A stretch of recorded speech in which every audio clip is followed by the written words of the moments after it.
Prime debate ਵਿੱਚ ਤੁਹਾਡਾ ਸਵਾਗਤ ਹੈ। ਅਸੀਂ ਯੂਰਪ ਵਿੱਚ ਸੰਗਤ ਟੈਲੀਵਿਜ਼ਨ ਅਤੇ ਉੱਤਰੀ ਅਮਰੀਕਾ ਵਿੱਚ ਗਲੋਬਲ ਪੰਜਾਬ ਦੇ ਦਰਸ਼ਕਾਂ ਦਾ ਵੀ ਸਵਾਗਤ ਕਰਦੇ ਹਾਂ। ਸ਼੍ਰੋਮਣੀ ਗੁਰਦੁਆਰਾ ਪ੍ਰਬੰਧਕ ਕਮੇਟੀ ਦੀਆਂ ਚੋਣਾਂ ਵਿੱਚ ਵੋਟਾਂ ਦਾ ਹੱਕ ਸਹਿਜਧਾਰੀਆਂ ਨੂੰ ਮਿਲਣਾ ਚਾਹੀਦਾ ਹੈ ਜਾਂ ਨਹੀਂ, ਇਹ ਮਾਮਲਾ ਅਦਾਲਤ ਵਿੱਚ ਵਿਚਾਰਿਆ ਜਾ ਰਿਹਾ ਹੈ। ਨਤੀਜੇ ਵਜੋਂ ਸ਼੍ਰੋਮਣੀ ਗੁਰਦੁਆਰਾ ਪ੍ਰਬੰਧਕ ਕਮੇਟੀ ਦੀਆਂ ਚੋਣਾਂ ਹੋਣ ਤੋਂ ਬਾਅਦ ਵੀ ਸਹੁੰ ਚੁਕਾਈ ਉੱਤੇ ਰੋਕ ਲੱਗੀ ਹੋਈ ਹੈ ਤੇ ਇਸ ਵੇਲੇ ਪੁਰਾਣੇ ਮੈਂਬਰਾਂ ਦੀ 15 ਮੈਂਬਰੀ ਕਾਰਜਕਾਰੀ ਕਮੇਟੀ ਰਾਹੀਂ ਕੰਮ ਚਲਾਇਆ ਜਾ ਰਿਹਾ ਹੈ। ਹੁਣ ਇੱਕ ਵਾਰ ਮੁੜ ਕੇ ਮੁੱਦਾ ਚਰਚਾ ਵਿੱਚ ਆਇਆ ਹੈ ਤੇ ਇਸ ਦੇ ਆਰ-ਪਾਰ ਦੋਵਾਂ ਧਿਰਾਂ ਦਾ ਬਹੁਤ ਕੁਝ ਦਾਅ ਉੱਤੇ ਲੱਗਿਆ ਜਾਪਦਾ ਹੈ। ਸ਼੍ਰੋਮਣੀ ਗੁਰਦੁਆਰਾ ਪ੍ਰਬੰਧਕ ਕਮੇਟੀ ਸਿੱਖਾਂ ਦੀ ਨੁਮਾਇੰਦਾ ਜਥੇਬੰਦੀ ਹੈ। ਇਸ ਦਾ ਅਹਿਮ ਕੰਮ ਇਤਿਹਾਸਕ ਗੁਰਦੁਆਰਿਆਂ ਦੀ ਸੇਵਾ ਸੰਭਾਲ, ਪਰਉਪਕਾਰੀ ਕੰਮ ਤੇ ਧਰਮ ਪ੍ਰਚਾਰ ਕਰਨਾ ਹੈ। 1925 ਵਿੱਚ ਸ਼੍ਰੋਮਣੀ ਗੁਰਦੁਆਰਾ ਪ੍ਰਬੰਧਕ ਕਮੇਟੀ ਗੁਰਦੁਆਰਾ ਸੁਧਾਰ ਲਹਿਰ ਤੋਂ ਬਾਅਦ ਹੋਂਦ ਵਿੱਚ ਆਈ ਸੀ। ਇਹ ਕਮੇਟੀ ਸੰਵਿਧਾਨ ਮੁਤਾਬਕ 4 ਸਾਲਾਂ ਮਗਰੋਂ ਚੋਣਾਂ ਰਾਹੀਂ ਚੁਣੀ ਜਾਂਦੀ ਹੈ। ਇਹਨਾਂ ਚੋਣਾਂ ਵਿੱਚ 21 ਸਾਲ ਤੋਂ ਜ਼ਿਆਦਾ ਦੀ ਉਮਰ ਦੇ ਸਿੱਖ ਹਿੱਸਾ ਲੈ ਸਕਦੇ ਨੇ। 21 ਸਾਲ ਤੋਂ ਜ਼ਿਆਦਾ ਦੇ ਸਿੱਖਾਂ ਨੂੰ ਸਿਰਫ ਆਪਣੀ ਵੋਟ ਬਣਵਾਉਣੀ ਪੈਂਦੀ ਹੈ। ਸਹਿਜਧਾਰੀ ਸਿੱਖਾਂ ਦੇ ਹਵਾਲੇ ਨਾਲ ਇਹ ਸਵਾਲ ਸਾਹਮਣੇ ਆਇਆ ਹੈ ਕਿ ਉਹਨਾਂ ਨੂੰ ਸ਼੍ਰੋਮਣੀ ਗੁਰਦੁਆਰਾ ਪ੍ਰਬੰਧਕ ਕਮੇਟੀ ਦੀ ਚੋਣਾਂ ਵਿੱਚ ਹਿੱਸਾ ਲੈਣ ਦਾ ਹੱਕ ਹੋਣਾ ਚਾਹੀਦਾ ਹੈ ਜਾਂ ਨਹੀਂ। ਸਭ ਤੋਂ ਪਹਿਲਾਂ ਇਹ ਮੁੱਦਾ ਗੁਰਲੀਨ ਕੌਰ ਦੇ ਹਵਾਲੇ ਨਾਲ ਸਾਹਮਣੇ ਆਇਆ ਜਦੋਂ ਉਸ ਨੂੰ ਗੁਰੂ ਰਾਮਦਾਸ ਮੈਡੀਕਲ ਕਾਲਜ ਵਿੱਚ ਸਿੱਖਾਂ ਲਈ ਰਾਖਵੀਆਂ ਸੀਟਾਂ ਉੱਤੇ ਦਾਖਲਾ ਨਹੀਂ ਦਿੱਤਾ ਗਿਆ। ਦਲੀਲ ਇਹ ਦਿੱਤੀ ਗਈ ਸੀ ਕਿ ਉਸਨੇ ਆਪਣੇ ਪਰਵੱਟੇ ਕੱਟੇ ਹੋਏ ਸਨ, ਜਿਸ ਕਾਰਨ ਉਹ ਸਿੱਖ ਹੋਣ ਦੇ ਘੇਰੇ ਵਿੱਚ ਨਹੀਂ ਆਉਂਦੀ।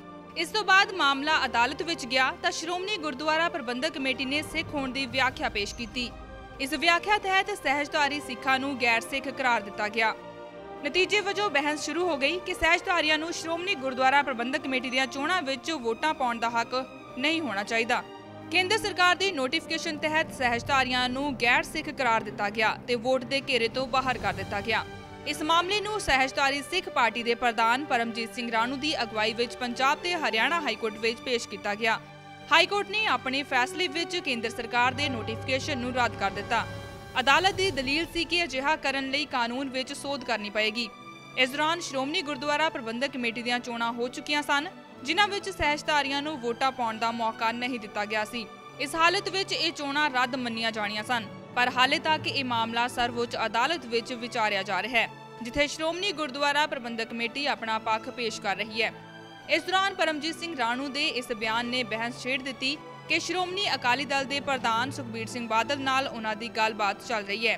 ਜੇ ਇਹ ਗੱਲਬਾਤ ਸਿਰੇ ਚੜ੍ਹ ਗਈ ਤਾਂ ਉਹ ਅਦਾਲਤ ਵਿੱਚੋਂ ਮੁਕੱਦਮਾ ਵਾਪਸ ਲੈ ਲੈਣਗੇ। ਸ਼੍ਰੋਮਣੀ ਗੁਰਦੁਆਰਾ ਪ੍ਰਬੰਧਕ ਕਮੇਟੀ ਸਮੇਤ ਹੋਰ ਸਿੱਖ ਜਥੇਬੰਦੀਆਂ ਨੇ ਇਸ ਬਿਆਨ ਤੋਂ ਬਾਅਦ ਤਿੱਖਾ ਪ੍ਰਤੀਕਰਮ ਪੇਸ਼ ਕੀਤਾ ਹੈ। ਕੀ ਇਹ ਮੁੱਦਾ ਕਿਸੇ ਸੰਵਾਦ ਜਾਂ ਸਮਝੌਤੇ ਦੇ ਘੇਰੇ ਤੋਂ ਬਾਹਰ ਹੈ? ਸਹਿਜਧਾਰੀਆਂ ਨੂੰ ਸ਼੍ਰੋਮਣੀ ਗੁਰਦੁਆਰਾ ਪ੍ਰਬੰਧਕ ਕਮੇਟੀ ਦੀਆਂ ਚੋਣਾਂ ਵਿੱਚ ਵੋਟ ਪਾਉਣ ਦਾ ਹੱਕ ਹੋਣਾ ਚਾਹੀਦਾ ਹੈ ਜਾਂ ਨਹੀਂ, ਇਸ ਮੁੱਦੇ ਉੱਤੇ ਇਹ ਆਖਰੀ ਸਵਾਲ ਨਹੀਂ ਹੈ। ਦਰਅਸਲ ਅਗਲੇ ਸਵਾਲਾਂ ਦੀ ਤੰਦ ਪਹਿਲੇ ਸਵਾਲ ਦੇ ਜਵਾਬ ਨਾਲ ਜੁੜਦੀ ਹੈ। ਜੇ ਸਹਿਜਧਾਰੀਆਂ ਨੂੰ ਵੋਟ ਪਾਉਣ ਦਾ ਹੱਕ ਮਿਲਦਾ ਹੈ ਤਾਂ ਉਹ ਚੋਣ ਲੜਨ ਦਾ ਹੱਕ ਵੀ ਮੰਗ ਸਕਦੇ ਨੇ। ਜੇ ਨਹੀਂ ਮਿਲਦਾ ਤਾਂ ਉਹਨਾਂ ਦੀ ਮੰਗ ਕੋਈ ਹੋਰ ਮੋੜਾ ਕੱਟ ਸਕਦੀ ਹੈ। ਇਹਨਾਂ ਸਾਰੇ ਮੁੱਦਿਆਂ ਉੱਤੇ ਚਰਚਾ ਕਰਨ ਲਈ ਸਾਡੇ ਨਾਲ ਸਟੂਡੀਓ ਵਿੱਚ ਹਾਜ਼ਰ ਨੇ ਕਰਨੈਲ ਸਿੰਘ ਪੀਰ ਮੁਹੰਮਦ, ਜੋ ਆਲ ਇੰਡੀਆ ਸਟੂਡੈਂਟ ਫੈਡਰੇਸ਼ਨ ਦੇ ਪ੍ਰਧਾਨ ਨੇ, ਪਰਮਜੀਤ ਸਿੰਘ ਰਾਣੂ, ਜੋ ਸਹਿਜਧਾਰੀ ਸਿੱਖ ਪਾਰਟੀ ਦੇ ਪ੍ਰਧਾਨ ਨੇ, ਅਮਰਿੰਦਰ ਸਿੰਘ, ਜੋ ਸ਼੍ਰੋਮਣੀ ਗੁਰਦੁਆਰਾ ਪ੍ਰਬੰਧਕ ਕਮੇਟੀ ਦੇ ਸਾਬਕਾ ਮੈਂਬਰ ਨੇ। ਤੁਹਾਡਾ ਸਾਰਿਆਂ ਦਾ ਅੱਜ ਦੀ ਚਰਚਾ 'ਚ ਸਵਾਗਤ ਹੈ ਜੀ। ਅਮਰਿੰਦਰ ਜੀ, ਮੈਂ ਤੁਹਾਤੋਂ ਸ਼ੁਰੂ ਕਰਾਂਗਾ। ਇਹ ਜਿਹੜਾ ਮਸਲਾ ਜਦੋਂ 1996 ਤੱਕ ਵੋਟਾਂ ਪਈਆਂ, ਉਦੋਂ ਤੱਕ ਤੇ ਉਹ ਵੋਟਾਂ ਪਾਉਂਦੇ ਆ ਰਹੇ ਸੀ, ਉਹ ਤੋਂ ਬਾਅਦ ਇਹ ਅਜਿਹਾ ਕੀ ਹੋ ਗਿਆ ਤੇ ਹੁਣ ਦੋਨੇ ਧਿਰਾਂ ਦਾ ਇੰਨਾ ਸਖਤ ਸਟੈਂਡ ਕਿਵੇਂ ਬਣ ਗਿਆ ਕਿ ਉਹ ਆਰ-ਪਾਰ ਦਾ ਹੀ ਮਸਲਾ ਬਣ ਗਿਆ? ਮੈਂ ਤੁਹਾਨੂੰ ਥੋੜ੍ਹਾ ਜਿਹਾ ਇਹਦੇ ਪਿਛੋਕੜ ਵਿੱਚ ਲਿਜਾਣਾ ਚਾਹਾਂਗਾ ਕਿ ਇਹ ਜਿਹੜਾ ਮਸਲਾ ਹੈ ਸਹਿਜਧਾਰੀਆਂ ਦਾ, ਇਹ ਕੋਈ ਅੱਜ ਨਵਾਂ ਮਸਲਾ ਨਹੀਂ ਬਣਿਆ। ਇਹ ਮਸਲਾ ਅੰਗਰੇਜ਼ ਰਾਜ ਤੋਂ ਚੱਲਿਆ ਆ ਰਿਹਾ ਹੈ ਤੇ 1817 ਦੇ ਵਿੱਚ ਇਹਦੀ ਜਿਹੜੀ ਹੈ ਮਤਲਬ ਇਹਦੇ ਬੀਜ ਬੀਜੇ ਗਏ। ਜਿਸ ਸਮੇਂ ਪੰਜਾਬ ਦੀ ਲੈਜਿਸਲੇਟਿਵ ਕੌਂਸਲ ਦੇ ਵਿੱਚ ਰਾਖਵਾਂਕਰਨ ਕੀਤਾ ਗਿਆ ਮੁਸਲਿਮ ਵੋਟਾਂ, ਮੁਸਲਿਮ ਸੀਟ, ਸਿੱਖ ਸੀਟ, ਹਿੰਦੂ ਸੀਟ ਦਾ, ਉਸ ਸਮੇਂ ਤੋਂ ਇਹ ਮੁੱਦਾ ਚੱਲਿਆ ਕਿ ਸਿੱਖਾਂ ਨੂੰ ਕਿੰਨੀਆਂ ਸੀਟਾਂ ਮਿਲਣੀਆਂ ਚਾਹੀਦੀਆਂ। ਪਹਿਲਾਂ ਤਾਂ ਆਪਣਾ ਹਿੰਦੂ ਕਾਂਗਰਸ ਤੇ ਮੁਸਲਿਮ ਲੀਗ ਨੇ ਇਹ ਸਮਝੌਤਾ ਕਰ ਲਿਆ ਕਿ ਸਾਨੂੰ ਦੋਨਾਂ ਨੂੰ 50-50% ਸੀਟਾਂ ਦੇ ਦਿਓ ਤੇ ਸਿੱਖਾਂ ਨੂੰ ਫਰਕ ਕਰ ਦਿਓ। ਤੇ ਸੁੰਦਰ ਸਿੰਘ ਮਜੀਠੀਆ ਨੇ ਇਸ ਤੇ ਜਦੋਜਹਿਦ ਕੀਤੀ, ਮੈਮੋਰੈਂਡਮ ਦਿੱਤੇ ਤੇ ਉਹਨਾਂ ਨੇ ਸਿੱਖਾਂ ਲਈ 1/3 ਸ਼ੇਅਰ ਦੀ ਮੰਗ ਕੀਤੀ। 1/3 ਸ਼ੇਅਰ ਨਹੀਂ ਮਿਲਿਆ, ਲੇਕਿਨ ਉਹਨਾਂ ਨੇ 15% ਸੀਟਾਂ ਜਿਹੜੀਆਂ ਸਿੱਖਾਂ ਨੂੰ ਦਿੱਤੀਆਂ।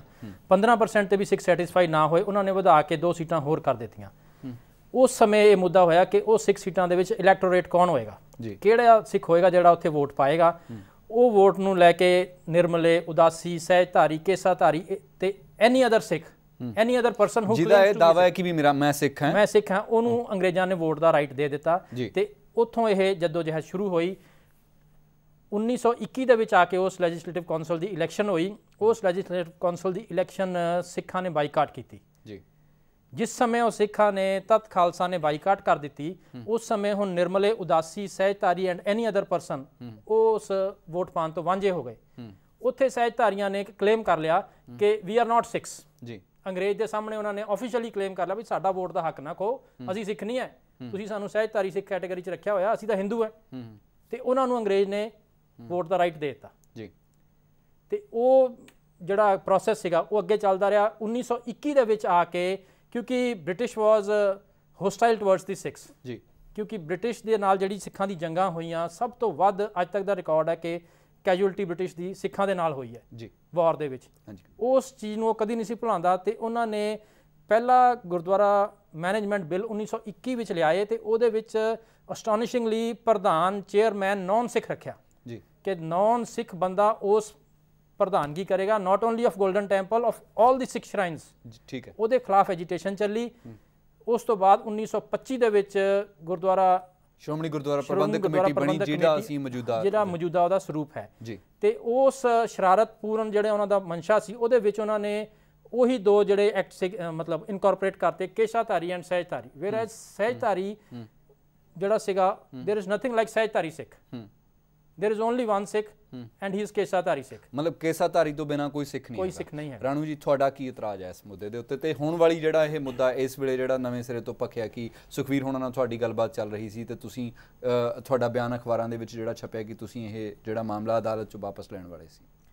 ਐਕਚੁਅਲੀ ਪਹਿਲੀ ਗੱਲ ਤਾਂ ਜਿਹੜੀ ਇਹ ਖਬਰ ਦੀ ਗੱਲ ਹੈ ਵੀ ਅਖਬਾਰ 'ਚ ਜੋ ਖਬਰ ਛਪੀ ਹੈ ਉਹਦਾ ਮੈਂ ਖੰਡਨ ਕਰਦਾ ਕਿ ਉਹ ਖਬਰ ਇਸ ਤਰ੍ਹਾਂ ਨਹੀਂ ਸੀ ਜਿਸ ਤਰ੍ਹਾਂ ਉਹ ਪੇਸ਼ ਕੀਤੀ ਗਈ ਜੀ। ਖਬਰ ਇਹ ਸੀਗੀ ਕਿ ਸਾਡੀ ਸੁਖਵੀਰ ਜੀ ਨਾਲ ਮੀਟਿੰਗ ਹੋਈਆਂ।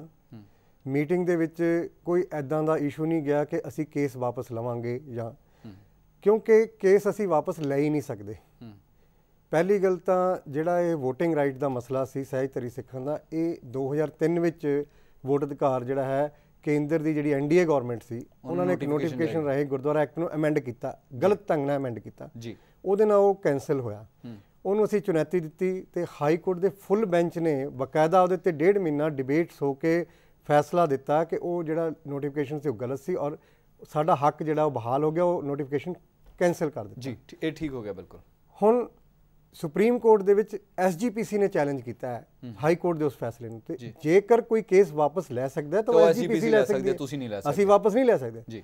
ਅਸੀਂ ਸਿਰਫ ਵਿਸਾਖੀ ਦੇ ਦਿਨ, ਵਿਸਾਖੀ ਦੇ ਸ਼ੁਭ ਦਿਹਾੜੇ ਤੇ ਸਾਡੀ ਜਿਹੜੀ ਐਗਜ਼ੈਕਟਿਵ ਕਾਉਂਸਲ ਸੀ ਉਸਨੇ ਇੱਕ ਜ਼ਰੂਰ ਵਿਚਾਰ ਕੀਤੀ ਕਿ ਅਸੀਂ ਜਿਹੜੀ ਇਹ ਇਲੈਕਸ਼ਨ ਹੋਈ ਸੀ ਐਸਜੀਪੀਸੀ ਦੀ ਪਿਛਲੀ 2011 'ਚ ਜੀ, ਉਹ ਸਾਰੀ ਦੀ ਸਾਰੀ ਅਦਾਲਤ ਨੇ subject to the writ petition ਕਰ ਦਿੱਤੀ ਸੀ ਜੀ, ਜਿਹਦੇ ਨਾਲ ਇੱਕ ਕਾਨੂੰਨੀ ਪੇਚ ਦੇ ਜ਼ਰੀਏ ਇਹ ਫਸ ਗਈ, ਜਿਹਦੇ 'ਚ ਇਹ ਸਹੁੰ ਨਹੀਂ ਚੱਕ ਸਕੇ ਔਰ ਇਹ ਡਿਫੰਕਟ ਹੋ ਗਿਆ ਹਾਊਸ ਜਿਹੜਾ ਹੈਗਾ ਜੀ। ਅੱਜ ਦੀ ਤਰੀਕ ਵਿੱਚ ਜਿਹੜੀ ਇਹ ਚੋਣ ਹੋਈ ਹੈ, ਇਹ ਚੋਣ ਅੱਜ ਬਿਲਕੁਲ ਨਲੀਫਾਈਡ, ਨਲ ਐਂਡ ਵਾਇਡ ਮੰਨੀ ਜਾ ਰਹੀ ਹੈ ਕਾਨੂੰਨ ਦੀ ਨਜ਼ਰ ਵਿੱਚ।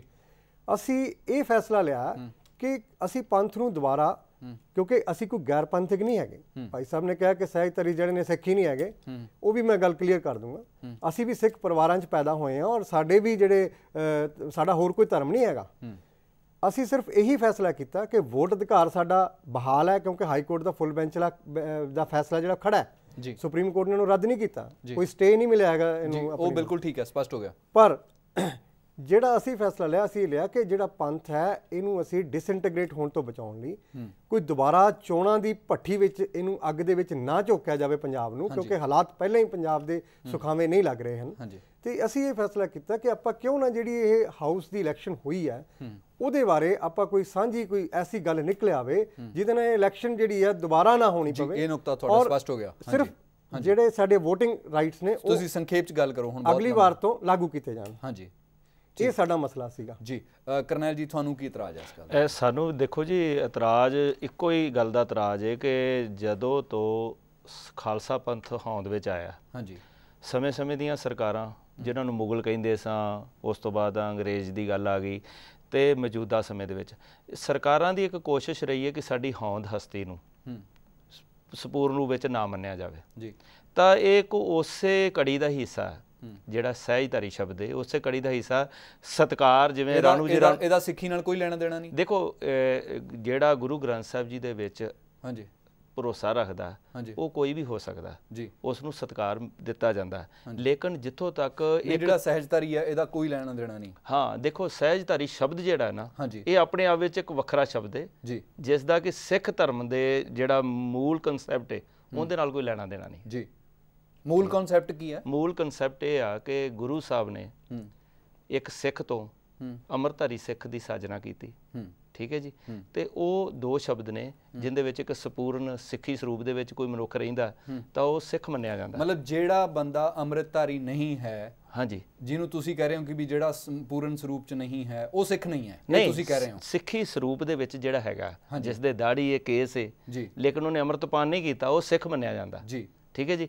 ਜਿਹੜਾ ਗੁਰਸਿੱਖ ਤੇ ਅੰਮ੍ਰਿਤਧਾਰੀ ਜੀ, ਗੁਰਸਿੱਖ ਦਾ ਮਤਲਬ ਹੈ ਕਿ ਜਿਹਨੇ ਆਪਣੇ ਕਕਾਰ ਸਭ ਕੁਝ ਜੋ ਗੁਰੂ ਗ੍ਰੰਥ ਸਾਹਿਬ ਜੇ ਗੁਰੂ ਗੋਬਿੰਦ ਸਿੰਘ ਜੀ ਨੇ ਸਾਨੂੰ ਇੱਕ ਸਿਧਾਂਤ ਬਖਸ਼ਿਆ 13 ਅਪ੍ਰੈਲ 1699 ਦੀ ਵਿਸਾਖੀ ਤੋਂ ਬਾਅਦ, ਉਹ ਜਿਹੜਾ ਹੈ ਉਹ ਅੰਮ੍ਰਿਤਧਾਰੀ ਜੀ। ਤੁਹਾਡੀ ਗੱਲ ਸਪਸ਼ਟ ਹੋ ਗਈ। ਅਮਰਿੰਦਰ ਜੀ, ਜਿਹੜਾ ਸਹਿਜਧਾਰੀਆਂ ਦਾ ਜ਼ਿਕਰ ਤੇ ਸਭ ਤੋਂ ਪਹਿਲਾਂ ਤਾਂ ਮੈਂ ਜਿਹੜਾ ਰਾਣੂ ਜੀ ਨੇ ਕਿਹਾ ਕਿ ਬਈ ਅਸੀਂ ਸਿੱਖ ਪਰਿਵਾਰਾਂ ਦੇ ਵਿੱਚ ਜੰਮੇ ਤੇ ਅਸੀਂ ਸਿੱਖ ਕਿਵੇਂ ਨਹੀਂ ਹੈ, ਮੈਂ ਇਹਨਾਂ ਨੂੰ ਇਹ ਕਹਿਣਾ ਚਾਹਾਂਗਾ ਕਿ ਜਦੋਂ ਤੁਸੀਂ ਨਾਈ ਦੇ ਸਾਹਮਣੇ ਬਹਿ ਗਏ ਜਾ ਕੇ, ਤੁਸੀਂ ਆਪਣੇ ਕੇਸ ਨਾਈ ਨੂੰ ਦੇ ਦਿੱਤੇ ਤੇ ਤੁਹਾਡਾ ਕਲੇਮ ਕਿੱਥੇ ਰਹਿ ਗਿਆ ਸਿੱਖੀ ਦਾ ਜੀ?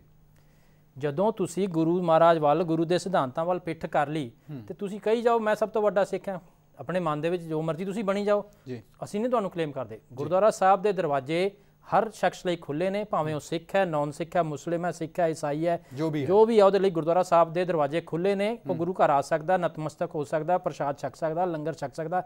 ਗੱਲ ਹੈ ਮੈਨੇਜਮੈਂਟ ਦੀ।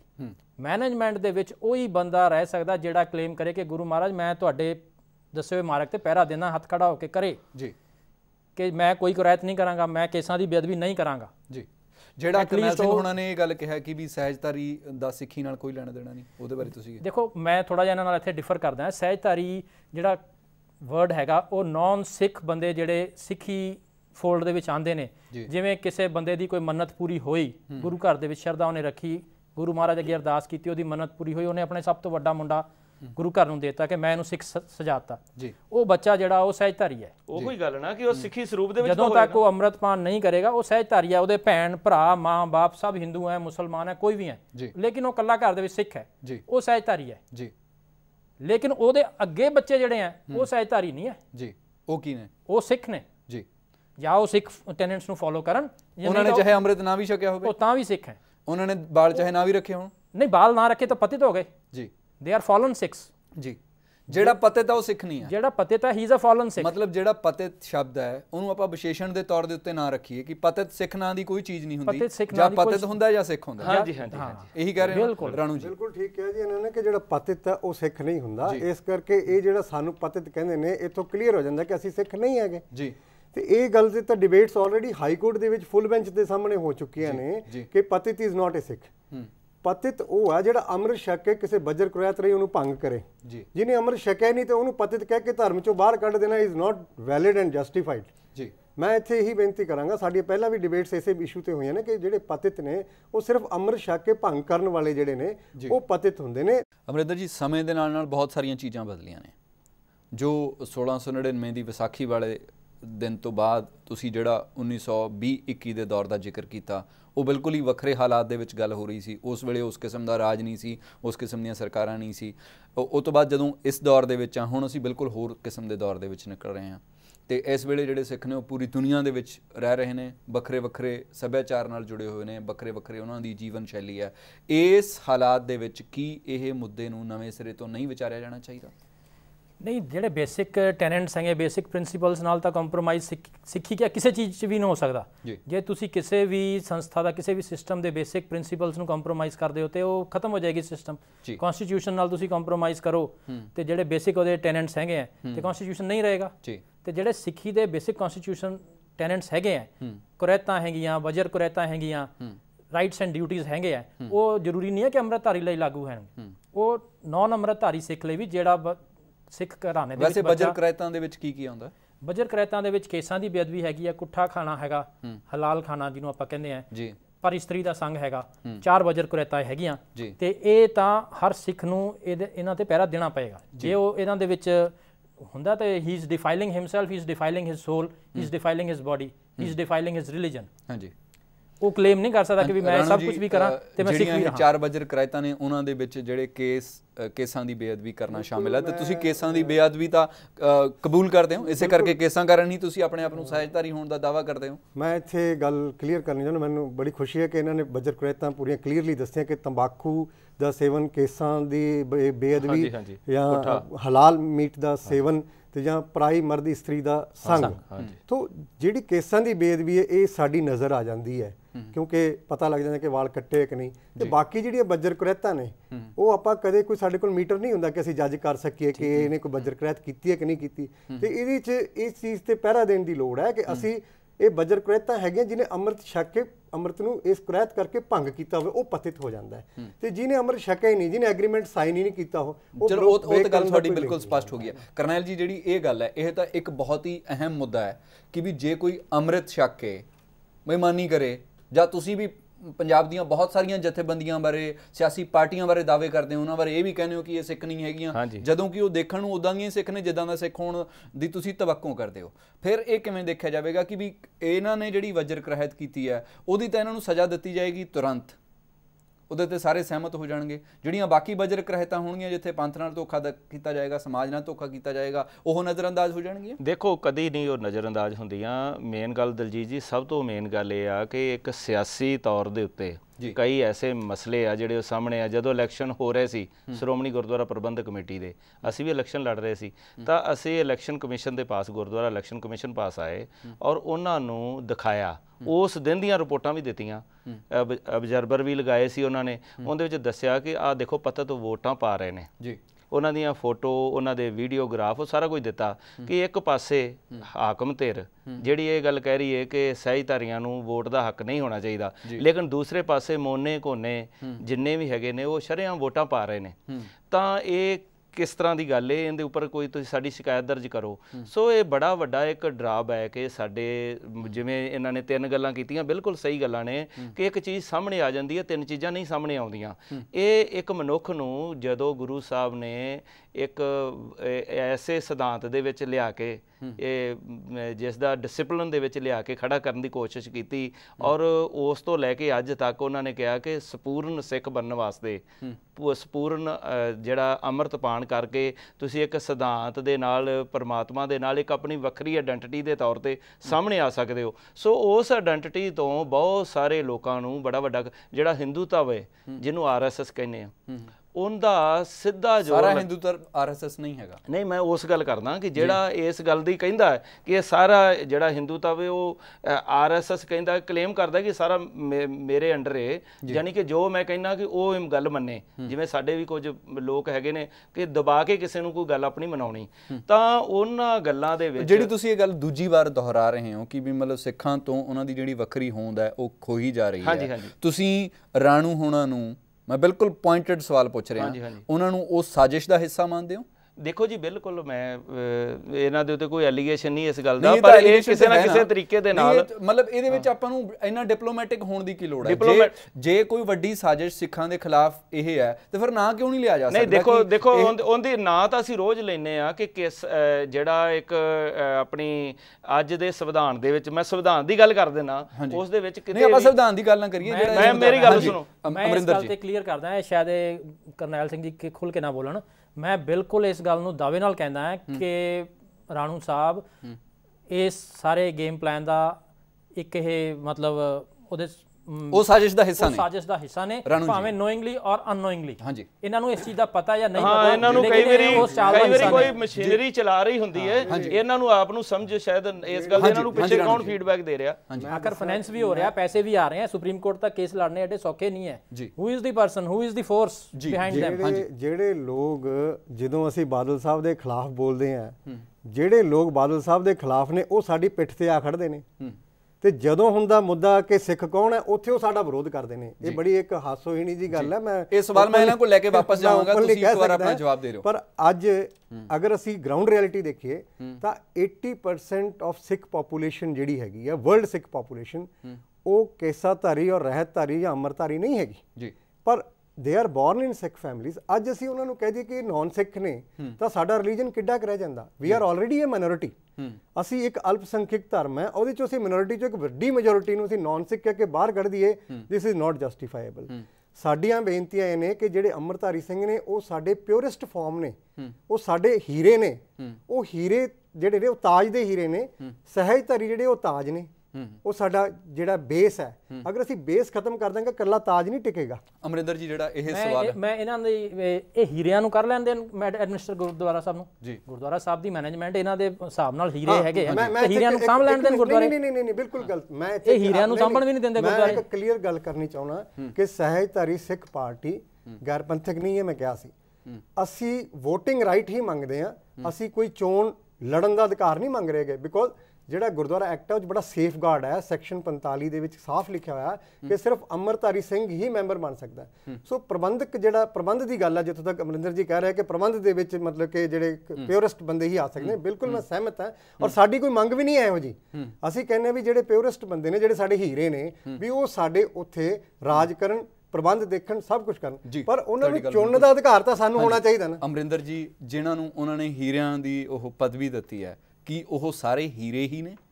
ਨਹੀਂ, ਦੇਖੋ ਮੈਂ ਬਲੈਂਕਟ ਉਹਨਾਂ ਨੂੰ ਕਲੀਨ ਚਿੱਟ ਨਹੀਂ ਦਿੰਦਾ ਕਿ ਵੀ ਸਾਰੇ ਹੀਰੇ ਨੇ। ਆਫਟਰ ਆਲ ਵਰਲਡਲੀ ਅਫੇਅਰਸ ਹੈ, ਬਹੁਤ ਦੁਨੀਆ ਕੈਮੂਫਲੇਜ ਕਰਕੇ ਘੁੰਮ ਰਹੀ ਹੈ। ਇਹੋ ਹੀ ਗੱਲ ਜਿਹੜਾ ਡਿਪਲੋਮੈਟਿਕ ਸ਼ਬਦ ਦੀ ਗੱਲ ਕਰ ਰਹੇ ਸੀ ਨਾ, ਤੁਸੀਂ ਵੀ ਗੱਲ ਕਰ ਰਹੇ ਸੀ, ਮੈਂ ਇਹੋ ਗੱਲ ਕਰ ਰਿਹਾ ਕਿ ਬਹੁਤ ਵੱਡਾ ਅੱਜ ਸਾਡੇ ਵਿੱਚ ਗਿਰਾਵਟ ਆ ਚੁੱਕੀ ਹੈ ਜੀ। ਠੀਕ ਹੈ ਨਾ ਜੀ, ਜਿਸ ਕਰਕੇ ਇਹਨਾਂ ਲੋਕਾਂ ਨੇ ਇਹ ਗੱਲ ਕਹਿ ਦਿੱਤੀ ਅੱਜ ਕਿ ਆਪਾਂ ਨੂੰ ਇੱਕ ਵੱਖਰਾ ਧਰਮ ਜਿਹੜਾ ਕਿ ਸਹਿਜਧਾਰੀ ਧਰਮ ਜਿਹੜਾ ਉਹਨੂੰ ਗੱਲ ਨਹੀਂ। ਦੇਖੋ ਧਰਮ ਹੀ ਬਣ ਗਿਆ ਜੀ। ਤੁਹਾਨੂੰ ਜੀ ਮੇਰੀ ਗੱਲ ਸੁਣੋ, ਦੇਖੋ ਤੁਹਾਡੇ ਤੋਂ ਸਰਟੀਫਿਕੇਟ ਨਹੀਂ ਲੈਣਾ ਸਿੱਖ ਹੋਣ ਦਾ। ਨਹੀਂ, ਮੈਂ ਉਹੀ ਗੱਲ ਕਰ ਰਿਹਾ ਨਾ, ਮੈਂ ਇਹੋ ਹੀ ਗੱਲ ਕਰ ਰਿਹਾ। ਜੇ ਸਾਡੇ ਵਿੱਚ ਕਮਜ਼ੋਰੀਆਂ ਆਈਆਂ, ਮੰਨ ਰਹੇ ਸਿੱਖ ਰਹੋ, ਅਸੀਂ ਤਾਂ ਕਹਿੰਦੇ ਤੁਸੀਂ ਹੋਰ ਨੇੜੇ ਆਓ। ਸਾਨੂੰ ਕੱਢ ਹੀ ਨਹੀਂ ਸਕਦਾ। ਨਹੀਂ, ਉਹਦੇ ਵਿੱਚ ਅਸੀਂ ਕੱਢ ਕੇ ਰਾਜੀ ਅਮਰਿੰਦਰ ਜੀ ਘਰ ਘਰ ਹੋਕਾ ਦਿੰਦੇ ਆ ਵੀ ਭਾਈ ਆਓ। ਨਹੀਂ, ਅਮਰਿੰਦਰ ਜੀ ਮੇਰੇ ਦਿਮਾਗ ਦੇ ਵਿੱਚ ਜਿਹੜਾ ਇੱਕ ਸਵਾਲ ਆਉਂਦਾ ਕਿ ਵੀ ਸਿੱਖੀ ਦੇ ਵਿੱਚ ਦੋ ਜਿਹੜੇ ਘਟਨਾਵਾਂ ਨੇ ਉਹਨਾਂ ਨੂੰ ਆਪਾਂ ਬਹੁਤ ਅਹਿਮ ਮੰਨਦੇ ਹਾਂ ਤੇ ਉਹਨਾਂ ਦਾ ਬਾਰ-ਬਾਰ ਹਵਾਲਾ ਦਿੱਤਾ ਜਾਂਦਾ, ਖਾਸ ਤੌਰ ਦੇ ਉੱਤੇ ਜਨੇਊ ਪਾਉਣ ਵਾਲਾ ਤੇ ਜਨੇਊ ਉਤਾਰਨ ਵਾਲਾ। ਗੁਰੂ ਗੋਬਿੰਦ ਨਾਨਕ ਨਾਲ ਜੁੜੀ ਹੋਈ ਗੱਲ ਤੇ ਬਾਅਦ ਦੇ ਵਿੱਚ ਗੁਰੂ ਤੇਗ ਬਹਾਦਰ ਨਾਲ ਜੁੜੀ ਹੋਈ। ਕੀ ਅਸੀਂ ਉਹੀ ਨਹੀਂ ਦੁਹਰਾ ਰਹੇ? ਅਸੀਂ ਜ਼ਬਰਦਸਤੀ ਕਹਿ ਰਹੇ ਹਾਂ ਕਿ ਜਾਂ ਤਾਂ ਤੁਸੀਂ ਇਦਾਂ ਦੇ ਹੋਵੋ ਜਾਂ ਤੁਸੀਂ ਇਦਾਂ ਨਾ ਹੋਵੋ? ਨਹੀਂ, ਅਸੀਂ ਕੋਈ ਜ਼ਬਰਦਸਤੀ ਨਹੀਂ ਕਰ ਰਹੇ। ਅਸੀਂ ਤਾਂ ਸਿਰਫ ਇਹ ਕਹਿ ਰਹੇ ਨਾ ਬਈ ਜਿਹੜੀ ਜਦੋਂ ਜਿਹੜੀ ਇਹ ਗੱਲ ਹੈ ਕਿ ਵੀ ਇੱਕ ਬੰਦਾ, ਇੱਕ ਜਥੇਬੰਦੀ ਜਾਂ ਇੱਕ ਤਬਕੇ ਦਾ ਦਾਅਵਾ ਕਿ ਅਸੀਂ ਸਿੱਖ ਹਾਂ, ਉਹਨਾਂ ਨੂੰ ਇਹ ਕਹਿਣਾ ਕਿ ਤੁਸੀਂ ਸਿੱਖ ਨਹੀਂ ਹੋ ਸਕਦੇ। ਉਸ ਦਾਅਵੇ ਨੂੰ ਅਸੀਂ ਮੰਨ ਨਹੀਂ ਨਾ ਰਹੇ। ਐ ਤਾਂ ਕੱਲ ਨੂੰ ਅਸੀਂ ਕਹਿ ਦਾਂਗੇ ਸਾਨੂੰ ਮੱਠਾਂ ਦੇ ਵਿੱਚ ਪ੍ਰਧਾਨ ਬਣਾ ਦਿਓ ਜੀ। ਅਸੀਂ ਤਾਂ ਜੀ ਦਾਰੂ ਪੀਂਦੇ ਨਹੀਂ ਤੁਹਾਡੇ ਵਰਗੇ ਹੋਰ ਮੈਂ ਹੀ ਕਹਿ ਦਿੰਦਾ ਕੱਲ ਨੂੰ ਖੜਾ ਹੋ ਕੇ ਕਿ ਜੀ ਮੈਂ ਮੀਟ ਵੀ ਖਾਵਾਂਗਾ ਜੀ, ਮੈਂ ਸ਼ਰਾਬ ਵੀ ਪੀਵਾਂਗਾ ਤੇ ਮੈਨੂੰ ਮੱਠ ਦਾ ਪ੍ਰਧਾਨ ਬਣਾ ਦਿਓ ਜੀ ਹਿੰਦੂਆਂ ਦਾ। ਮੈਂ ਵੀ ਸਭ ਤੋਂ ਵੱਡਾ ਇਹੋ ਜਿਹਾ ਨੂੰ ਲਾਉਣ ਵਾਸਤੇ ਅਸੀਂ VOTING ਰਾਈਟ ਮੰਗਦੇ ਆ।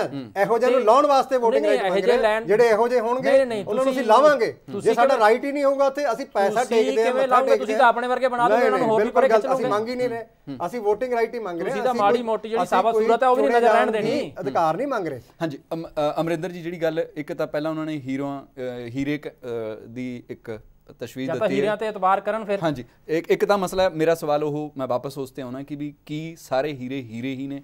ਕੀ ਜਿਹੜੀ ਸਾਜ਼ਿਸ਼ ਦੀ ਤੁਸੀਂ ਗੱਲ ਕਰਦੇ ਹੋ ਜਾਂ ਜਿਹੜੇ ਨਿਗਾਰ ਦੀ ਗੱਲ ਕਰਦੇ ਹੋ ਉਹ ਅੰਮ੍ਰਿਤਧਾਰੀ ਬੰਦਿਆਂ ਕੋਲ ਜਿਨ੍ਹਾਂ ਨੇ ਦਾੜੀ ਰੱਖੀ ਹੋਈ ਹੈ, ਜਿਹੜੇ ਦੇਖਣ ਨੂੰ ਸਾਰਾ ਕੁਝ ਉਹੀ ਹੈ, ਉਹ ਸਾਰੀ ਯੋਗਤਾ ਪੂਰੀ ਕਰਦੇ ਨੇ ਜਿਹਦੀ ਤੁਸੀਂ ਤਵੱਕੋ ਕਰਦੇ ਹੋ? ਜਿਹੜੀ ਫੋਰਸ ਸਿੱਖਾਂ ਨੂੰ ਸਾਬੋਟੇਜ ਕਰ ਰਹੀ ਹੈ ਨਾ, ਉਹਦੇ ਵਿੱਚ ਖਾਲੀ ਸਹਿਜਧਾਰੀ ਹੀ ਨਹੀਂ ਹੈ, ਉਹਦੇ ਵਿੱਚ ਅੰਮ੍ਰਿਤਧਾਰੀ ਵੀ ਉਹਨਾਂ ਨੇ ਸਭ ਕੈਂਪ ਬਣਾ ਕੇ ਬਿਠਾਏ ਹੋਏ ਆ ਉੱਥੇ ਜੀ। ਉਹ ਸਭ ਕੁਝ ਕਰਦੇ ਆ। ਉਹ ਹੋ ਸਕਦਾ ਪੁਲਿਸ ਦੇ ਔਨ ਰੋਲ ਵੀ ਹੋਣ ਉਹ। ਹਾਂਜੀ, ਤੇ ਉਹ ਤਨਖਾਹ ਵੀ ਦੋ ਮੇਰਾ ਸਵਾਲ ਇਹ ਹੈ ਕਿ ਆਰਐਸਐਸ ਦੀ ਜਿਹੜੀ ਰਾਸ਼ਟਰੀ ਸਿੱਖ ਸੰਗਤ ਹੈ, ਹਾਂਜੀ ਆਰਐਸਐਸ ਦੀ ਰਾਸ਼ਟਰੀ ਸਿੱਖ ਸੰਗਤ ਹੈ, ਉਹ ਸੰਪੂਰਨ ਰੂਪ ਦੇ ਵਿੱਚ ਉਹ ਆਪਣੇ ਉਹ ਕਹਿੰਦੇ ਆ ਜੀ। ਅਮਰਿੰਦਰ ਜੀ, ਮੇਰਾ ਸਵਾਲ ਇੱਥੋਂ ਇਹ ਬਣਦਾ ਕਿ ਵੀ ਜਿਹੜਾ ਤੇ ਸਹਿਜਧਾਰੀ ਹੈ, ਕਿਉਂਕਿ ਉਹ ਬਿਲਕੁਲ ਸਾਹਮਣੇ ਦਿਖਾਈ ਦੇ ਰਿਹਾ ਹੈ, ਉਹਦਾ ਗੈਰ ਸਿੱਖੀ ਜਿਹੜਾ ਖਾਸਾ ਹੈ ਉਹਦੀ ਤੁਸੀਂ ਨਿਸ਼ਾਨਦੇਹੀ ਕਰਕੇ ਉਹਦੇ ਤੇ ਹਮਲਾ ਕਰ ਸਕਦੇ ਹੋ। ਕੀ ਇਹ ਇੱਕ ਘੱਟ ਗਿਣਤੀ ਉੱਤੇ ਹਮਲਾ ਨਹੀਂ ਹੈ? ਨਹੀਂ, ਮੇਰਾ ਇਹ ਕਹਿਣਾ ਹੈਗਾ ਤੇ ਵੱਡੇ ਨਿਗਾਰ ਨੂੰ ਨਜ਼ਰਅੰਦਾਜ਼ ਕਰਕੇ ਮੇਰਾ ਇਹ ਕਹਿਣਾ ਹੈਗਾ ਕਿ ਇੱਕ ਇਨਸਾਨ ਸਿੱਖ ਕਿਉਂ ਬਣਦਾ ਜੀ? For the salvation of the soul, ਕਿ ਮੈਂ ਆਪਣੀ ਜਿਹੜੀ ਮੈਨੂੰ 84 ਲੱਖ ਜੂਨ ਤੋਂ ਬਾਅਦ ਇਹ ਮਨੁੱਖਾ ਦੇਹੀ ਪ੍ਰਮਾਤਮਾ ਨੇ ਦਿੱਤੀ ਹੈ, ਇਸ ਬਾਜੀ ਦੇ ਵਿੱਚ ਮੈਂ ਹਾਰ ਕੇ ਨਾ ਜਾਵਾਂ, ਮੈਂ ਮਾਲਕ ਦੇ ਨਾਲ ਇੱਕਮਿਕ ਹੋ ਜਾ ਜੀ। ਤੇ ਉਹ ਇੱਕਮਿਕ ਹੋਣ ਲਈ ਮੈਨੂੰ ਗੁਰੂ ਦੇ ਦਰਸਾਏ ਹੋਏ ਮਾਰਗ ਤੇ ਚੱਲਣਾ ਪਏਗਾ ਜੀ। ਤੇ ਜੇ ਮੈਂ ਮਾਰਗ ਤੇ ਨਹੀਂ ਚੱਲਦਾ ਤੇ ਫਿਰ ਮੈਂ ਕਹੀ ਜਾਵਾਂ ਮੈਂ ਜੋ ਮਰਜ਼ੀ ਹਾਂ, ਉਹ ਬਾਜੀ ਤੇ ਮੈਂ ਦੁਨਿਆਵੀ ਤੌਰ ਤੇ ਮੈਂ ਜਿੰਨਾ ਮਰਜ਼ੀ ਵੱਡਾ ਬਣੀ ਜਾਵਾਂ, ਲੇਕਿਨ ਰੂਹਾਨੀ ਖੇਡ ਦੇ ਵਿੱਚ ਮੈਂ ਉਹ ਬਾਜੀ ਹਾਰ ਕੇ ਜਾਵਾਂਗਾ ਇਸ ਦੁਨੀਆ ਦੇ ਵਿੱਚੋਂ। ਉੱਥੇ ਮਾਲਕ ਦੀ ਦਰਗਾਹ ਦੇ ਵਿੱਚ ਕੋਈ ਹੇਰ ਫੇਰ ਨਹੀਂ ਹੋਏਗਾ। ਮੈਂ ਇੱਥੇ ਲੋਕਾਂ ਨੂੰ ਭੁਲੇਖਾ ਪਾ ਸਕਦਾ, ਉੱਥੇ ਭੁਲੇਖਾ ਨਹੀਂ ਪੈ ਸਕਦਾ। ਉੱਥੇ ਸੱਚੋ ਹੀ ਸੱਚ ਨਿਬੜੇ। ਉੱਥੇ ਮਾਲਕ ਦੇ ਥਰਮਾਮੀਟਰ 'ਚ ਨਹੀਂ ਕਹਿ ਸਕਦਾ ਬਈ ਕਿਰਪਾਨ ਜਾਲੀ ਪਾਈ ਹੋਈ ਹੈ, ਦਾੜੀ ਇਹਨੇ ਫਰਜੀ ਰੱਖੀ ਹੋਈ ਹੈ, ਕਰਦਾ ਕੀ ਰਿਹਾ ਹੈ। ਉਹਨੇ 1 ਮਿੰਟ 'ਚ ਕੱਢ ਕੇ ਸਾਈਡ ਤੇ ਰੱਖ ਦੇਣਾ ਬਈ ਜਿਹੜਾ ਮਾਲਕ ਦਾ ਥਰਮਾਮੀਟਰ ਅਮਰਿੰਦਰ ਉਹਨਾਂ ਦੇ ਹੱਥ ਹੈ, ਕਰਨੈਲ ਸਿੰਘ ਪੀਰ ਮੁਹੰਮਦ ਉਹਨਾਂ ਦੇ ਹੱਥ ਹੈ, ਇਹ ਤੋਂ ਤੁਸੀਂ ਕਿਵੇਂ ਬਚ ਸਕਦੇ? ਉਹ ਮੀਟਰ ਤਾਂ ਗੁਰੂ ਦੇ ਹੱਥ 'ਚ ਹੈ, ਇਹਨਾਂ ਦੇ ਹੱਥ 'ਚ ਹੈ ਨਹੀਂ। ਗੁਰੂ ਮਹਾਰਾਜ ਦੇ ਹੱਥ ਹੈ। ਸਹੀ ਕਹਿ ਰਹੇ ਆ ਗੱਲ। ਦੂਸਰੀ ਗੱਲ, ਪਰ ਉਸ ਥਰਮਾਮੀਟਰ ਦੀ ਕਿਸੇ ਦੇ ਕੋਲ ਦਾਅਵੇਦਾਰੀ ਤੇ ਵੱਧ ਜਾਂ ਘੱਟ ਹੈਗੀ ਹੈ ਨਾ। ਬਿਲਕੁਲ ਉਹੀ ਹੈ ਨਾ, ਮੈਂ ਇਹ ਗੱਲ ਕਹਿਣਾ ਚਾਹੁੰਦਾ ਕਿ ਸ੍ਰੀ ਗੁਰੂ ਗ੍ਰੰਥ ਸਾਹਿਬ ਦੇ ਵਿੱਚ ਵੀ 129 ਵਾਰੀ ਪਤਿਤ ਸ਼ਬਦ ਆਇਆ, ਜਿਹਦੇ ਵਿੱਚ ਕਿਤੇ ਨਹੀਂ ਲਿਖਿਆ ਕਿ ਕੇਸ ਕੱਟਣ ਵਾਲਾ ਪਤਿਤ ਹੁੰਦਾ ਜਾਂ ਉਹ ਸਿੱਖ ਨਹੀਂ ਰਹਿੰਦਾ। 45 ਵਾਰੀ ਕੇਸ ਸ਼ਬਦ ਆਇਆ ਔਰ ਉੱਥੇ ਕਿਤੇ ਨਹੀਂ ਲਿਖਿਆ ਕਿ ਕੇਸਾਧਾਰੀ ਹੀ ਸਿੱਖ ਹੈ ਜਾਂ ਕੇਸ ਕੱਟਣ ਵਾਲਾ ਸਿੱਖ ਨਹੀਂ ਹੈ। ਸੋ ਅਸੀਂ ਤਾਂ ਸ੍ਰੀ ਗੁਰੂ ਗ੍ਰੰਥ ਸਾਹਿਬ ਤੋਂ ਉੱਪਰ ਕਿਸੇ ਨੂੰ ਮੰਨਦੇ ਨਹੀਂ ਹੈਗੇ, ਨਾ ਸਾਡਾ ਕੋਈ ਹੋਰ ਧਰਮ ਹੈ। ਤੇ ਅੱਜ ਇਹ ਸਾਨੂੰ ਕਹੀ ਦੇਣ ਤੁਸੀਂ ਗੈਰ ਸਿੱਖ ਹੈ, ਇਹਨਾਂ ਦੇ ਕਹਿਣ ਤੇ ਅਸੀਂ ਗੈਰ ਸਿੱਖ ਹੋਣ ਨਹੀਂ ਲੱਗੇ ਹੈਗੇ, ਕਿਉਂਕਿ ਮੈਜੋਰਿਟੀ ਸਾਡੀ ਹੈ, ਅਸੀਂ ਗੁਰੂ ਸਾਹਿਬ ਨੂੰ ਮੰਨਦੇ ਹਾਂ, ਸਾਡਾ ਹੋਰ ਕੋਈ ਨਹੀਂ। ਮੈਜੋਰਿਟੀ ਹੁੰਦੀ ਭੇਡਾਂ ਦੀ ਹੈ, ਸ਼ੇਰਾਂ ਦੀ ਮੈਜੋਰਿਟੀ ਨਹੀਂ ਹੁੰਦੀ। ਚਲੋ ਕੋਈ ਗੱਲ ਨਹੀਂ, ਅੱਜ ਅਸੀਂ ਭੇਡਾਂ ਹੀ ਸਹੀ, ਪਰ ਭੇਡਾਂ ਕਹਿ ਕੇ ਦੇਖੋ this is a very derogatory word he is using. ਅੱਜ ਸਾਰੇ ਮੁਲਕਾਂ ਦੀ ਜਿੰਨੇ ਸਿੱਖ ਨੇ, ਜਿਹੜੇ ਸਿੱਖ ਪਰਿਵਾਰਾਂ 'ਚ ਪੈਦਾ ਹੋਏ ਲੋਕ ਨੇ, ਉਹਨਾਂ ਨੂੰ ਇਹ ਲੋਕ ਮੀਡੀਆ ਦੇ ਸਾਹਮਣੇ ਭੇਡਾਂ ਕਹਿੰਦੇ ਨੇ। ਮੈਂ ਕਹਿੰਦਾ ਇਹਨਾਂ ਨੂੰ ਸ਼ਰਮ ਆਉਣੀ ਚਾਹੀਦੀ ਹੈ। ਸ਼ਰਮ ਤਾਂ ਤੁਹਾਨੂੰ ਇਹ ਧਾਰਮਿਕ ਲੋਕ ਨੇ, ਇਹ ਧਾਰਮਿਕ ਲੋਕ ਨੇ, ਸਾਨੂੰ ਜਾਨਵਰ ਦੱਸੀ ਜਾਂਦੇ ਨੇ ਮੀਡੀਆ ਦੇ ਸਾਹਮਣੇ। ਸ਼ਰਮ ਤਾਂ ਇਸ ਤਰ੍ਹਾਂ ਦੀ ਸ਼ਬਦਾਵਲੀ ਨਹੀਂ ਆਪਾਂ ਨੂੰ। ਚਲੋ ਮੈਂ ਇਹਦੇ ਲਈ ਮਾਫੀ ਮੰਗਦਾ। ਆਪਾਂ ਇਦਾਂ ਕਰਦੇ ਹਾਂ, ਮੇਰੇ ਕੋਲੋਂ ਗਲਤੀ ਅਮਰਿੰਦਰ ਜੀ, ਰਾਣੂ ਜੀ, ਅਮਰਿੰਦਰ ਜੀ ਕੁਝ ਕਹਿ, ਅਮਰਿੰਦਰ ਜੀ ਉਹ ਕੁਝ ਕਹਿ ਰਹੇ ਨੇ, ਸੁਣੋ। ਮੈਂ ਮਾਫੀ ਮੰਗਦਾ। ਨਹੀਂ, ਉਹਨਾਂ ਨੇ ਗੱਲ, ਮੈਨੂੰ ਲੱਗਦਾ ਕਿ ਇਹ ਮੁੱਦਾ ਆਪਾਂ ਇੱਥੇ ਨਿਪਟਾ ਦਈਏ। ਮੈਂ ਮਾਫੀ ਮੰਗਦਾ, ਮੇਰੇ ਕੋਲੋਂ ਗਲਤੀ ਨਿਕਲਿਆ। ਨਹੀਂ, ਉਹਨਾਂ ਨੇ ਮਾਫੀ ਮੰਗ ਲਈ ਹੈ ਤੇ ਮੈਨੂੰ ਲੱਗਦਾ ਕਿ ਇਹ ਨਿਬੇੜ ਲੈਣਾ ਤੁਹਾਡੇ ਕੋਲੋਂ ਮਹਾਰਾਜ, ਮੇਰੇ ਕੋਲੋਂ ਗਲਤੀ ਨਾਲ ਮੇਨ ਗੱਲ ਇਹ ਆ ਜੀ। ਰਾਣੂ ਜੀ, ਇੱਕ ਗੱਲ ਤੁਸੀਂ ਕਲੀਅਰ ਕਰੋ ਕਿ ਅੱਜ ਜਿਹੜਾ ਸੰਵਿਧਾਨ ਚੱਲ ਰਿਹਾ ਮੌਜੂਦਾ, ਉਹਦੇ ਵਿੱਚ ਕੇਸਾ, ਮੇਰੀ ਗੱਲ ਸੁਣੋ, ਉਹਦੇ 'ਚ ਕੇਸਾਧਾਰੀ ਹਿੰਦੂ ਸ਼ਬਦ ਵਰਤਿਆ ਗਿਆ ਸਿੱਖਾਂ ਵਾਸਤੇ। ਕੀ ਤੁਸੀਂ ਇਸ ਗੱਲ ਨੂੰ, ਮੇਰੀ ਗੱਲ ਸੁਣ, ਕੀ ਸਿੱਖ ਦੀ ਇੱਕ ਵੱਖਰੀ ਪਰਿਭਾਸ਼ਾ ਜਿਹੜੀ ਹੈ ਉਹਨੂੰ? ਕਰਨੈਲ ਜੀ, ਆਪਣੇ ਕੋਲ ਟਾਈਮ ਬਿਲਕੁਲ ਖਤਮ ਹੋ ਗਿਆ। ਜਿਹੜੇ ਤੁਹਾਡੇ ਸਵਾਲ ਨੇ ਉਹ ਸਿਰਫ ਰਾਣੂ ਜੀ ਲਈ ਹੀ ਨਹੀਂ ਹਨ, ਸਾਡੇ ਜਿਹੜੇ ਸਮੂਹ ਦਰਸ਼ਕ ਨੇ ਉਹਨਾਂ ਲਈ ਵੀ ਨੇ, ਉਹ ਵੀ ਇਹਨਾਂ ਦੇ ਬਸ ਇਹੋ ਦਲਜੀਤ ਜੀ, ਇਹੋ ਇੱਕੋ ਗੱਲ ਹੈ ਕਿ ਇਹ ਜਿਹੜੀ ਸਾਜ਼ਿਸ਼ ਹੈ ਬੜੀ ਵੱਡੀ ਹੈ ਔਰ ਤੁਹਾਡੀ ਗੱਲ ਬਿਲਕੁਲ ਸਪਸ਼ਟ ਹੋ ਗਈ ਹੈ। ਹੁਣ ਬਿਲਕੁਲ ਟਾਈਮ ਖਤਮ ਹੋ ਗਿਆ। ਤੁਸੀਂ ਇਸ ਚਰਚਾ ਵਿੱਚ ਸ਼ਾਮਿਲ ਹੋਏ, ਤੁਹਾਡਾ ਬਹੁਤ ਬਹੁਤ ਧੰਨਵਾਦ। ਇਸ ਬਹਿਸ ਤੋਂ ਜਾਪਦਾ ਇੰਜ ਹੈ ਕਿ ਇਸ ਮੁੱਦੇ ਉੱਤੇ ਸੰਵਾਦ ਬਹੁਤ ਮੁਸ਼ਕਿਲ ਹੈ। ਮਨੁੱਖੀ ਇਤਿਹਾਸ ਗਵਾਹ ਹੈ ਕਿ ਸੰਵਾਦ ਨੇ ਔਖੇ ਤੋਂ ਔਖੇ ਮਸਲਿਆਂ ਦਾ ਹੱਲ ਕੀਤਾ ਹੈ। ਸਿੱਧ ਗੋਸ਼ ਤੋਂ ਗੁਰੂ ਨਾਨਕ ਦੀਆਂ ਉਦਾਸੀਆਂ ਗਵਾਹ ਨੇ ਕਿ ਸੰਵਾਦ ਸਮੇਂ ਤੇ ਸਥਾਨ ਦੀਆਂ ਹੱਦਾਂ ਤੋਂ ਪਾਰ ਵੀ ਜਾਰੀ ਰੱਖਿਆ ਜਾ ਸਕਦਾ ਹੈ। ਸਹਿਜਧਾਰੀਆਂ ਦੇ ਮਾਮਲੇ ਵਿੱਚ ਇੰਨੀ ਸਖਤੀ ਕਿਸ ਰੁਝਾਨ ਦੀ ਲਿਖਾਇਕ ਹੈ, ਇਹ ਸੋਚਣ ਦਾ ਮਸਲਾ ਹੈ। ਨਮਸਕਾਰ। ਖਬਰਾਂ ਦੀ ਦੁਨੀਆ ਵਿੱਚ ਆਓ, ਸਾਡੇ ਨਾਲ ਕਦੇ ਵੀ ਤੇ ਕਿਤੋਂ ਵੀ ਜੁੜੋ। ਆਪਾਂ ਮਿਲਾਂਗੇ ਫੇਸਬੁੱਕ ਤੇ, ਅਸੀਂ ਦਿਖਾਂਗੇ YouTube ਤੇ, ਸਾਨੂੰ ਫੋਲੋ ਕਰੋ ਟਵਿੱਟਰ ਤੇ। ਖਬਰਾਂ ਨਾਲ ਜੁੜੇ ਰਹੋ ਦਿਨ ਰਾਤ।